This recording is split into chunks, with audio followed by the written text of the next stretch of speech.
You are listening to Single Smart Female. This is Jen, explaining the possibilities in your love life and examining your mantourage dating experiences. I am here to help you do life and love on your terms by tipping the scales of love permanently in your favor. So don't forget to text this episode to all of your single smart girlfriends, and let's get started. Hello, single smart female. It's your romantic fairy godmama coming to you today with a single smart female listener question. Now, this listener question comes all the way from the great state of Ohio. And Miss Go With The Flow writes, Dear Jen, is it possible to be too accepting? I just had a very amicable breakup initiated by my ex because he didn't have a work-life balance and his schedule changed from working at home to working 80 hours a week. We both struggled with it not feeling right, and when I asked if he saw me in his future, he said something along the lines of, well, it makes sense, which no one wants to hear. My ex also shared with me that I accepted all of him and that he wished I challenged him more. I learned to be vulnerable with him, and I don't regret it at all, but where's the balance? Also, how soon is too soon to get back out there? All right, miss, go with the flow. So your first question is it possible to be too accepting? And the answer is yes, but not exactly in the way that you might be thinking. So yeah, I think we as human beings should be more accepting of each other in general. I think we're coming into an age where everybody fucking just lashes out at everybody, and there's no grace for anybody. And you'll see this a lot on social media.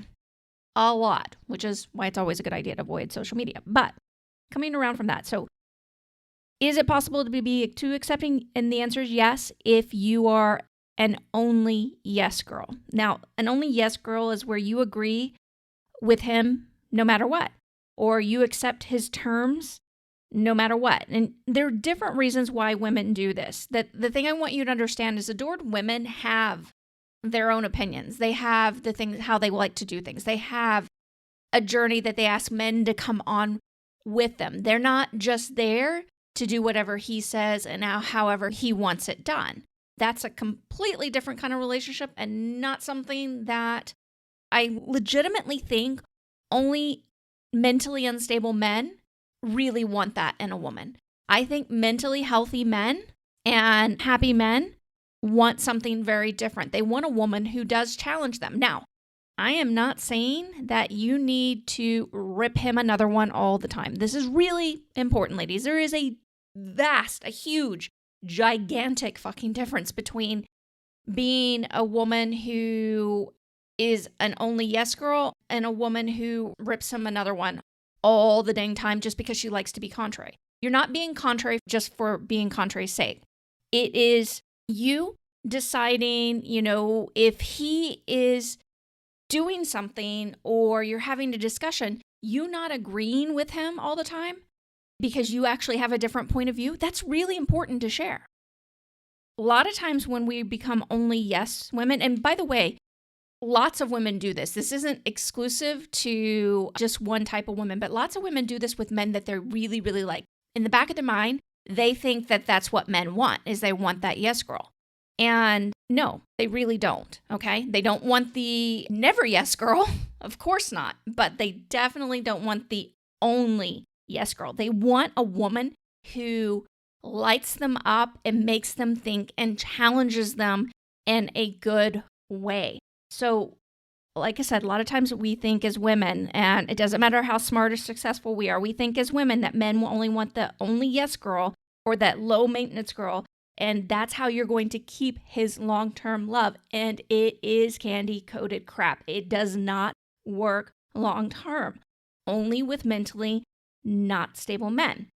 Or there's a part of you, there for some women too, by the way, they do this because they can't stand conflict, any type of conflict, and it shuts them down. And what we have to realize as women is that conflict or disagreement doesn't have to be this big, gigantic thing. Yes, I grew up in a household where conflict was It was a big, gigantic thing. It was a really big, gigantic thing. And I know a lot of you women have had similar experiences, and we shut down at the idea of any conflict at all. But conflict doesn't have to be that. Conflict actually doesn't have to be conflict, meaning it can just be a difference of opinion, and you're allowed to express it, and that is okay. So I want you to really come into a place of it's okay to be you, and it is okay to challenge somebody and do it in a fun way, sometimes not so fun way, but again, not being the never yes girl either. It's right in between. So it's not the only yes girl, and it's not the never yes girl. You're right there in between. You have your own opinions, you have your own thoughts, you honor those things, and you honor how he feels at the same time, and you're able to discuss those, and you're able to disagree on those, okay? Very, very important we step away from this one or the other thing. And we have women on both sides, smart, successful women that are on both sides. When you come into the middle, you're going to find a lot more respect from men. And with that said, some of my most fun, and I'm not talking about romantic relationships at this point, but some of my most fun encounters with men, and one of the reasons why men enjoy being around me is because I'm right there in the middle. I am super supportive if he's right on, and I'm going to tell him something, or I'm going to give him another point of view if he's not. And he likes the challenge. All men like the challenge, even if it's not in a romantic context.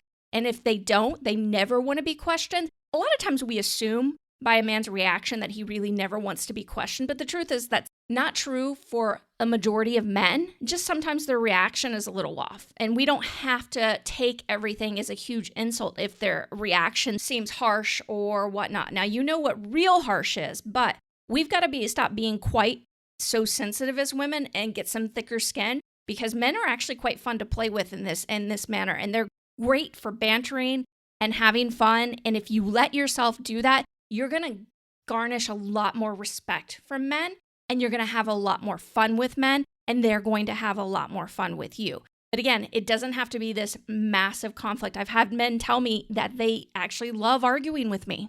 Why? Because it makes them think, okay? It makes them see things in a different way, and they love the fact that they get to argue with me, and they'll argue till the death for just a moment. But then they go for days after that thinking about what my point of view is. And then a lot of times they'll rearrange, and it's not that they give up completely of who they are, but they'll incorporate things that I have suggested because I've brought truth into it. I've brought a new perspective, and they love being challenged by that, okay? And any man that doesn't, well, not a guy you need to spend any time around anyway, okay? Now, your second question, or big question, was how soon is too soon to move on and start dating? And that's a very personal question and really challenging to answer in the context of a listener question. So I'm going to give you just some parameters. First off, my hunch is maybe you're not ready quite yet. Maybe that you need to do some things first. Maybe there's something in your life that you've been putting off during this relationship, and maybe it's time to go for that. Okay? Now, I have no problem with some women moving on very quickly. And there's lots of different reasons. Sometimes it's because the relationship's been over for a long time.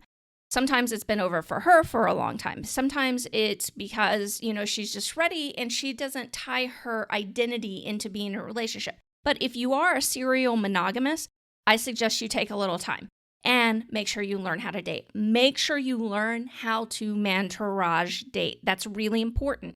And what you can do instead of jumping straight in there is go take my free class, which is mentoragedating.com. If you want to know how to spell mentorage, it's MANTOURAGE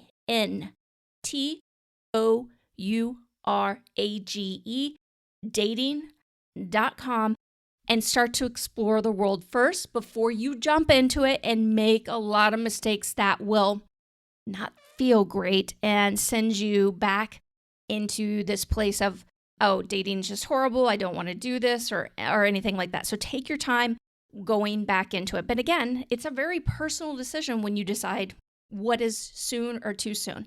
My hunch, again, is that maybe you need to take some time focusing on any big things that you've been neglecting during this time. And at the same time, go to mentoragedating.com and start to learn how to specifically Mantourage date so that you can set up your next dating experience to make dating in love everything you've ever wanted it to be.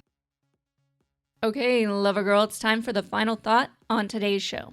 Being either the only yes girl or the never yes girl are the most unattractive qualities to high quality men.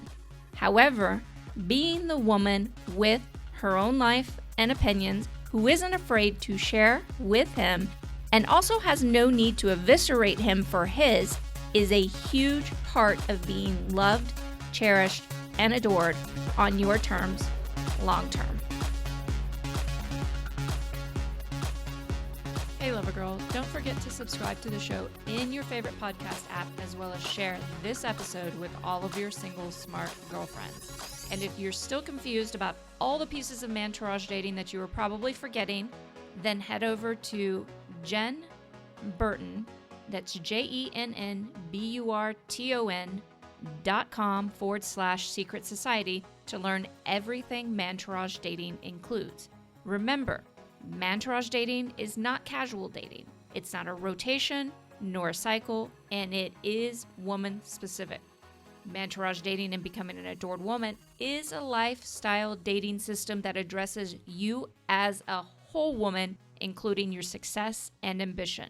It simultaneously serves as the best relationship training that exists.